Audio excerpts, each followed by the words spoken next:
ಗೃಹ ಸಚಿವ ಜಿ ಪರಮೇಶ್ವರ್ ಅವರಿಗೆ ಇಡಿ ಶಾಕ್ ಕೊಟ್ಟಿದೆ. ಇದನ್ನ ಇಟ್ಕೊಂಡು ಬಿಜೆಪಿ ವಿರುದ್ಧ ಮುಗಿಬೀಳೋದಕ್ಕೆ ಕಾಂಗ್ರೆಸ್ ಪ್ಲಾನ್ ಮಾಡಿಕೊಂಡಿದೆ. ಪರಮೇಶ್ವರ್ ಶಿಕ್ಷಣ ಸಂಸ್ಥೆಗಳ ಮೇಲೆ ಇಡಿ ದಾಳಿ, ಬಿಜೆಪಿ ವಿರುದ್ಧ ದಲಿತಾಸ್ತ್ರ ಪ್ರಯೋಗಕ್ಕೆ ಕೈಪಡೆ ಸಿದ್ಧತೆಯನ್ನ ಮಾಡಿಕೊಂಡಿದೆ. ಸಚಿವ ಸಂಪುಟ ಸಭೆಯಲ್ಲಿ ಸಚಿವರ ಜೊತೆಗೆ ಸಿಎಂ ಈ ಕುರಿತಂತೆ ಇವತ್ತು ಚರ್ಚೆಯನ್ನ ನಡೆಸ್ತಾರೆ. ಹೈಕಮಾಂಡ್ ಗಮನಕ್ಕೆ ಈ ವಿಚಾರವನ್ನು ತರೋದಕ್ಕೆ ಮುಟ್ಟಿಸೋದಕ್ಕೂ ಕೂಡ ಸರ್ಕಾರ ಪ್ಲಾನ್ ಮಾಡಿಕೊಂಡಿದೆ. ಕೇಂದ್ರದ ಟಾರ್ಗೆಟ್ ಪಾಲಿಟಿಕ್ಸ್ ವಿರುದ್ಧ ಕೈ ಮತ್ತೊಮ್ಮೆ ರಣಕಹಳೆಯನ್ನು ಮೊಳಗಿಸುತ್ತಾ ಪರಮೇಶ್ವರ್ ಅವರ ವಿಚಾರವನ್ನು ಇಟ್ಕೊಂಡು ಬಿಜೆಪಿ ವಿರುದ್ಧ ಮುಗಿಬೀಳುತ್ತಾ ಅನ್ನೋದು ಈಗಿರುವಂತಹ ಪ್ರಶ್ನೆ.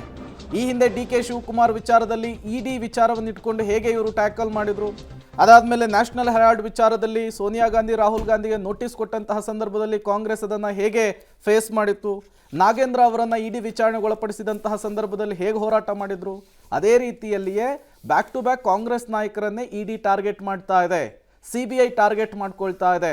ಕೇಂದ್ರ ಸರ್ಕಾರ ಈ ಎರಡೂ ಸಂಸ್ಥೆಗಳನ್ನು ಬಳಸಿಕೊಳ್ತಾ ಇದೆ ಅನ್ನುವಂತಹ ನಿಟ್ಟಿನಲ್ಲಿ ಪೋರ್ಟ್ರೇ ಮಾಡೋದಕ್ಕೆ ದೊಡ್ಡ ಮಟ್ಟದ ಪ್ಲಾನ್ ಅನ್ನ ಕಾಂಗ್ರೆಸ್ ಮಾಡಿಕೊಂಡಂತೆ ಕಾಣಿಸ್ತಾ ಇದೆ. ಇವತ್ತಿನ ಮಹತ್ವದ ಕ್ಯಾಬಿನೆಟ್ ಮೀಟಿಂಗ್ನಲ್ಲಿ ಮುಖ್ಯಮಂತ್ರಿಗಳು ಈ ವಿಚಾರವನ್ನು ಪ್ರಸ್ತಾಪಿಸುವಂತಹ ವಿಚಾರ ಕೂಡ ಗೊತ್ತಾಗ್ತಾ ಇದೆ.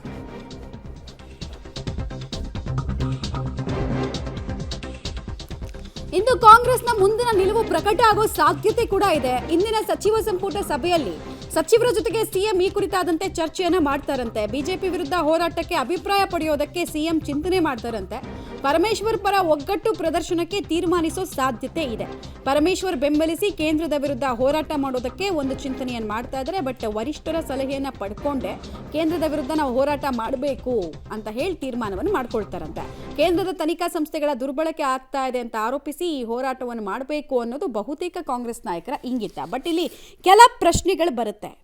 ಏನು ಅಂತ ಕೇಳಿದ್ರೆ, ಸಿದ್ಧಾರ್ಥ ಶಿಕ್ಷಣ ಸಂಸ್ಥೆಗೂ ಸರ್ಕಾರಕ್ಕೂ ಏನು ಸಂಬಂಧ, ಇದು ಬರುತ್ತಲ್ವ ಪ್ರಶ್ನೆ.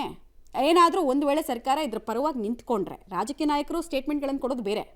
ಕೇಂದ್ರದಿಂದ ತನಿಖಾ ಸಂಸ್ಥೆಗಳ ದುರ್ಬಳಕೆ ಮತ್ತು ಟಾರ್ಗೆಟ್ ಪಾಲಿಟಿಕ್ಸ್ ಆಗ್ತಾ ಇದೆ, ಷಡ್ಯಂತ್ರ ಆಗ್ತಾ ಇದೆ ಅನ್ನೋದು ಕಾಂಗ್ರೆಸ್ನವರ ವಾದ ಆಗ್ತಾ ಇದೆ. ಆಮೇಲೆ ಅವರು ಜಾತಿಯ ಶೀಲ್ಡನ್ನು ಪ್ಲೇ ಮಾಡೋದಕ್ಕೆ ಮುಂದಾಗ್ತಾ ಇದ್ದಾರಂತೆ. ಪ್ರಮುಖವಾಗಿ SC ST OBC ನಾಯಕರನ್ನ ಮುಗಿಸೋದಕ್ಕೆ ಬಿಜೆಪಿಗರು ಸಂಚನ್ನು ರೂಪಿಸಿದ್ದಾರೆ. ಆ ಸಂಚಿನ ಭಾಗವೇ ಈ ದಾಳಿ ಅಂತ ಜನಾಭಿಪ್ರಾಯವನ್ನು ಮೂಡಿಸೋದು.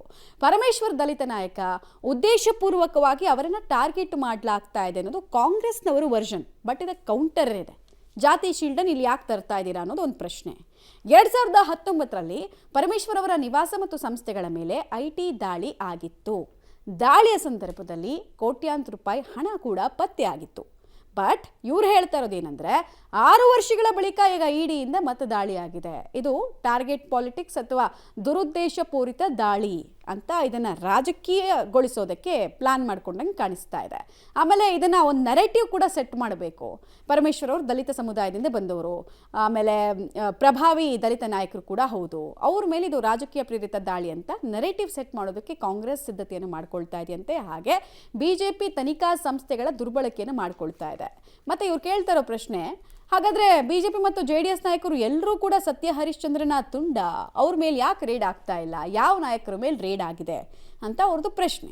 ಮತ್ತೆ ಈ ಹಿಂದೆ ಈ ಥರದ ಬೇರೆ ತನಿಖಾ ಸಂಸ್ಥೆಗಳು ದಾಳಿ ಮಾಡಿದಾಗ ರೆಡ್ ಹ್ಯಾಂಡ್ ಆಗಿ ಹಣ ಸಿಕ್ಕಿತ್ತಲ್ಲ, ಅಲ್ಲೂ ಕೂಡ ಅವ್ರದ್ದೆಲ್ಲ ಕೇಸ್ ಎಲ್ಲಿ ತನಕ ಬಂತು ಹೇಳ್ರಪ್ಪ ಅಂತ ಕಾಂಗ್ರೆಸ್ ನಾಯಕರು ಕೇಳ್ತಾ ಇದ್ದಾರೆ. ಬಟ್ ಅಗೇನ್ ಸರ್ಕಾರ ಇದ್ರ ಬಗ್ಗೆ ಸ್ಟ್ಯಾಂಡ್ ತಗೊಳ್ಳೋ ಸಾಧ್ಯತೆ ಎಷ್ಟು ಅನ್ನೋದು ತುಂಬ ಕ್ರೂಷಿಯಲ್ ರೋಲನ್ನು ಪ್ಲೇ ಮಾಡುತ್ತೆ. ಈ ಪ್ರಕರಣದ ಮುಂದಿನ ಭವಿಷ್ಯದ ವಿಚಾರವಾಗಿ ಕೂಡ ಸರ್ಕಾರಕ್ಕೂ ಮುಜುಗರ ಇದು. ಡೀಟೇಲ್ಸ್ ಕೊಡ್ತಾರೆ ಮಸೂದ್. ಈಗ ಆ ಪಾಯಿಂಟ್ಸ್ ಎಲ್ಲ ನೋಡ್ತಾ ಇದ್ದೆ ನಾನು. ಬಟ್ ಇಲ್ಲಿ ಜಾತಿಯ ಶೀಲ್ಡನ್ನು ಇಂಥ ಪ್ರಕರಣದಲ್ಲಿ ಕೂಡ ಹೆಂಗೆ ಬಳಕೆ ಮಾಡ್ಕೊಳ್ಳೋದಕ್ಕೆ ಸಾಧ್ಯ ಇದೆ ಅನ್ನೋದು ಒಂದು ಪ್ರಶ್ನೆ. ಆಮೇಲೆ ಒಂದು ವೇಳೆ ನೀವು ಹೇಳೋ ಪ್ರಕಾರ ಸರ್ಕಾರ ನಿಂತ್ಕೊಂಡ್ರು ಶಿಕ್ಷಣ ಸಂಸ್ಥೆಗೂ ಸರ್ಕಾರಕ್ಕೂ ಏನಪ್ಪ ಸಂಬಂಧ ಅಂತ ಜನಸಾಮಾನ್ಯರಿಗೆ ಪ್ರಶ್ನೆ ಬರಲ್ವಾ? ಅಂತ ಒಂದು ದಲಿತಾಸ್ತ್ರ ಪ್ರಯೋಗ ಮಾಡೋದಕ್ಕೆ ಈಗಾಗಲೇ ಕಾಂಗ್ರೆಸ್ನವರು ಕೂಡ ಚಿಂತನೆ ಮಾಡ್ತಾ ಇದ್ದಾರೆ. ಯಾಕೆ ಅಂತಂದ್ರೆ ಪದೇ ಪದೇ ಕಾಂಗ್ರೆಸ್ನ ದಲಿತ ನಾಯಕರು OBC ನಾಯಕರನ್ನೇ ಟಾರ್ಗೆಟ್ ಆಗಿ ಇಟ್ಕೊಂಡು ಕೇಂದ್ರ ಸರ್ಕಾರ ತನಿಖಾ ಸಂಸ್ಥೆಗಳನ್ನ ದುರ್ಬಳಕೆ ಮಾಡ್ಕೊಳ್ತಾ ಇದೆ. IT ED CBI ಮೂಲಕ ಪದೇ ಪದೇ ದಾಳಿ ಮಾಡಿಸ್ತಾ ಇದೆ. ಒಂದ್ ರೀತಿಯಲ್ಲಿ ಕಾಂಗ್ರೆಸ್ಗೆ ಮುಜುಗರ ತರುವಂತದ್ದು ಒಂದು, ಇನ್ನೊಂದ್ ಕಡೆ ದಲಿತ ಮತ್ತು OBC ನಾಯಕರನ್ನ ಮುಗಿಸ್ಬೇಕು ರಾಜಕೀಯವಾಗಿ ಅನ್ನುವಂತಹ ಒಂದು ಟಾರ್ಗೆಟ್ ಇಟ್ಕೊಂಡು ಮುಂದಾಗಿದೆ ಅನ್ನುವಂತ ಒಂದು ಆರೋಪ. ನನ್ನೇನು ಕೂಡ ಇದನ್ನೇ ಸಿದ್ದರಾಮಯ್ಯ ಅವರು ಆರೋಪ ಮಾಡಿರುವಂತದ್ದು, ಸುರ್ಜೇವಾಲಾ ಅವರು ಕೂಡ ಟ್ವೀಟ್ ಮಾಡಿ ಆರೋಪ ಮಾಡಿರುವಂತದ್ದು.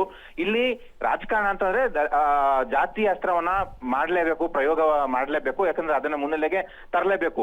ಆ ಕಾರಣಕ್ಕಾಗಿ ಈ ಒಂದು ಹೋರಾಟ ಮಾಡ್ಬೇಕು ಅನ್ನುವಂತ ಚಿಂತನೆ. ಇನ್ನೊಂದು, ಪರಮೇಶ್ವರ್ ಅವರ ಅವ್ರ ಮೇಲೆ ಈ ಹಿಂದೆ ಐಟಿ ದಾಳಿ ಕೂಡ ಆಗಿದೆ. ಇದೇ ಅವರ ಸಿದ್ಧಾರ್ಥ ಶಿಕ್ಷಣ ಸಂಸ್ಥೆಗಳ ಮೇಲೆ ಐಟಿ ದಾಳಿ ಆಗಿರುವಂತದ್ದು, ಜೊತೆಗೆ ಈಗ ಮತ್ತೆ 6 ವರ್ಷದ ನಂತರ ಇಡಿ ದಾಳಿ ಆಗಿರುವಂತದ್ದು. ಹಾಗಾಗಿ ಪದೇ ಪದೇ ಟಾರ್ಗೆಟ್ ಮಾಡ್ತಾ ಇದೆ ಅನ್ನುವಂಥದ್ದು. ಮಮತಾ, ಈಗ ಪರಮೇಶ್ವರ್ ಅವರು ಮಾತಾಡ್ತಾ ಇದ್ದಾರೆ ನಿವಾಸದಲ್ಲಿ. ಓಕೆ, ರೈಟ್ ನೋಡೋಣ ಪರಮೇಶ್ವರ್ ಅವ್ರ ರಿಯಾಕ್ಷನ್ ಅನ್ನು. ನೆನ್ನೆಲ್ಲ ನಿಮ್ಮ ಕೈಗೆ ಸಿಕ್ಕಿಲ್ಲ ಅಲ್ವಾ? ಹಾಂ, ನೀವು ಹೋಗ್ಬಿಟ್ಟು ನಮ್ಮ ಕೈಗೆ ಸಿಕ್ಕಲಿಲ್ಲ. ಇಲ್ಲ ರೀ, ಯಾರೋ ಒಂದಿಬ್ಬರು ಇದ್ರಿ ಅಷ್ಟೇ, ಎಲ್ಲ ಹೋಗ್ಬಿಟ್ಟಿದ್ರೆ ಅವ್ರ ಜೊತೆ, CM ಜೊತೆ. ಹಾಂ, ಏನು ಹೇಳಿ? ಹಾಂ, ನಿನ್ನೆ ದಿವಸ ಎನ್ಫೋರ್ಸ್ಮೆಂಟ್ ಡೈರೆಕ್ಟರೇಟ್ ಡೆಲ್ಲಿ ಆಫೀಸರ್ಸ್ಗಳು ನಮ್ಮ ಸಂಸ್ಥೆಯ 3 ಕಾಲೇಜುಗಳಿಗೆ ಭೇಟಿ ಕೊಟ್ಟಿದ್ದಾರೆ. ಅವರು ಏನು ಮ್ಯಾಂಡೇಟ್ ಏನಿದೆ ಅಥವಾ ಅವರ ಇನ್ಸ್ಟ್ರಕ್ಷನ್ಸ್ ಏನು ಅಂತ ಏನೂ ಗೊತ್ತಿಲ್ಲ.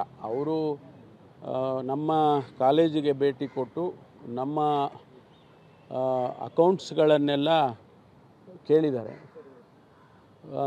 ನನಗೆ ಗೊತ್ತಾದ ಮೇಲೆ ನಮ್ಮ ಅಧಿಕಾರಿಗಳಿಗೆ ನಾನು ತಿಳಿಸಿದೆ, ನೀವು ಅಕೌಂಟ್ಸ್ ಅವ್ರು ಏನೇ ಕೇಳಿದರೂ ಕೂಡ ಅಕೌಂಟ್ಸ್ ಎಲ್ಲ ಕೊಡಿ.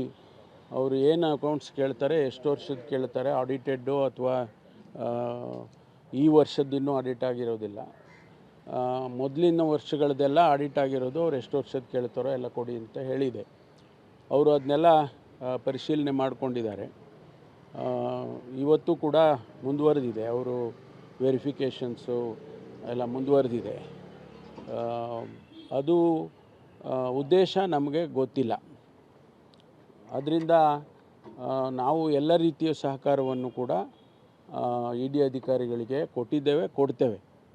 ಅದರಲ್ಲಿ ಯಾವುದನ್ನು ಕೂಡ ಮುಚ್ಚಿಡೋ ಅಂಥದ್ದು ಯಾವುದೂ ಕೂಡ ಇಲ್ಲ. ಇದು ಒಂದು. ಎರಡನೇದು, ನಾನು ಮೊದಲಿನಿಂದನೂ ಕೂಡ ಕಾನೂನಿಗೆ ಗೌರವ ಕೊಟ್ಟುಕೊಂಡು ಬಂದಿರೋನು. ಕಾನೂನಿಗೆ, ಈ ದೇಶದ ಕಾನೂನು ಎಲ್ಲರಿಗೂ ಒಂದೇ ಕಾನೂನು, ಬೇರೆ ಬೇರೆಯವರಿಗೆ ಬೇರೆ ಬೇರೆ ಕಾನೂನಿಲ್ಲ. ದೊಡ್ಡವ್ರಿಗೊಂದು ಕಾನೂನು, ಸಣ್ಣವರಿಗೊಂದು ಕಾನೂನು, ಆ ರೀತಿ ಕಾನೂನು ಮಾಡಿಲ್ಲ. ಎಲ್ಲರಿಗೂ ಕೂಡ ಕಾನೂನು ಒಂದೇ. ಆ ಕಾನೂನನ್ನು ಗೌರವಿಸ್ತಕ್ಕಂಥವ್ನು ನಾನು. ಆದ್ದರಿಂದ ಯಾವುದೇ ರೀತಿಯ ಸಂದರ್ಭದಲ್ಲೂ ಕೂಡ ಕಾನೂನನ್ನು ನಾನು ಗೌರವಿಸ್ತೇನೆ ಮತ್ತು ಎಲ್ಲ ರೀತಿಯ ಸಹಕಾರವನ್ನು ಕೂಡ ನಮ್ಮ ಸಂಸ್ಥೆ ಮಾಡುತ್ತೆ. ಯಾಕೆಂದರೆ ಇದು ಸಂಸ್ಥೆ ವಿಚಾರ ಆಗಿರೋದ್ರಿಂದ, ಇದು ನಾನು ಒಬ್ಬ ಇಂಡಿವಿಜುವಲ್ ಅಲ್ಲ, ಇದು ಸಂಸ್ಥೆ ವಿಚಾರ ಆಗಿರೋದ್ರಿಂದ ಸಂಸ್ಥೆ ಎಲ್ಲ ಸಹಕಾರವನ್ನು ಕೂಡ ನಾವು ಕೊಡ್ತೇವೆ. ಮುಂದೆ ಅವರು ಏನು ನಮಗೆ ಪ್ರಶ್ನೆಗಳು ಕೇಳ್ತಾರೆ ಅಥವಾ ನಮಗೆ ಏನು ಮ್ಯಾಂಡೇಟ್ ಕೊಡ್ತಾರೆ, ಅದೆಲ್ಲದಕ್ಕೂ ಕೂಡ ನಾವು ಸಹಕರಿಸ್ತೇವೆ. ಇಷ್ಟು ವಿಚಾರಗಳನ್ನು ನಾನು ತಮಗೆ ತಿಳಿಸ್ತೇನೆ. ಅಲ್ಲ, ನಮಗೇನು ಯಾವುದು ಕೂಡ ಇನ್ವೆಸ್ಟಿಗೇಷನ್ ನಡೀತಾ ಇದೆ. ಇನ್ವೆಸ್ಟಿಗೇಷನ್ನಲ್ಲಿ ಏನು ಅಂತಿಮವಾಗಿ ಬರುತ್ತೆ ಅದೇ ತಾನೇ ಮುಖ್ಯ. ಅಲ್ಲಿವರೆಗೂ ಸ್ಪೆಕ್ಯುಲೇಷನ್ಸ್. ನಾನು ನಮ್ಮ ಮಾಧ್ಯಮ ಸ್ನೇಹಿತರಲ್ಲಿ ನೀವು you been very good to people, ನನಗೆ ಅಂತಾನೆ ಅಲ್ಲ, ಎಲ್ಲರಿಗೂ ಜನರಲ್ ಆಗಿ. ಬಟ್ ಮೈ ಓನ್ಲಿ ರಿಕ್ವೆಸ್ಟ್ ಈ ಸ್ಪೆಕ್ಯುಲೇಷನ್ ಮಾಡೋದು